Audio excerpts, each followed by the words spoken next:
Les spoilers du chapitre 10 de Boruto, To Blue Vortex nous ont révélé 2 grands spoilers. Le premier est le combat entre Sarada et l'arbre divin, Sasuke Hidari, et le second est que Himawari a finalement éveillé le pouvoir du renard à 9 queues en voyant ses amis blessés. Dans cette vidéo, nous expliquerons chacun de ces points. Tout d'abord, quelques éléments à prendre en compte concernant Sarada.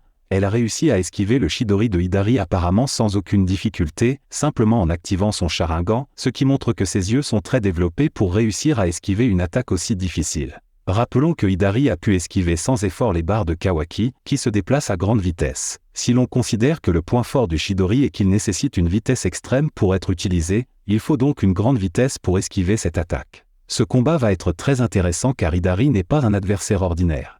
Ce pourrait être la première fois que nous voyons Sarada utiliser les pouvoirs du Mangekyou Sharingan et peut-être même un Susanoo, bien que cela pourrait être très décevant pour les fans si elle n'a toujours aucun contrôle sur le pouvoir du Mangekyou Sharingan du fait qu'elle n'a pas trouvé de solution pour inverser la cécité. Une chose particulièrement intéressante serait qu'elle nous montre qu'elle a en fait réussi à résoudre et à trouver un remède à la cécité, mais il n'y a que ces 2 options, même Sasuke a perdu un peu de vision simplement en utilisant l'Amaterasu une fois contre le Hashibi. Le deuxième spoiler concerne Himawari utilisant le chakra de Kurama. Ce qui est assez intéressant, c'est que ce Kurama n'est pas scellé comme celui de Naruto, donc il n'a pas de limiteur pour lui donner son chakra. Le sceau que l'on avait mis à Naruto était pour que Kurama ne prenne pas le contrôle de son corps via son chakra et ne s'échappe, cependant ce Kurama n'a pas ce sceau et il n'a aucune intention de s'échapper. Au contraire, il semble qu'il se cachait probablement parce qu'il se sentait plus en sécurité à l'intérieur de Himawari. Il est important de noter que, bien que petit, ce Kurama a sûrement beaucoup de chakras. En réalité, les bêtes à queue sont nées directement de la division du chakra du Jubi,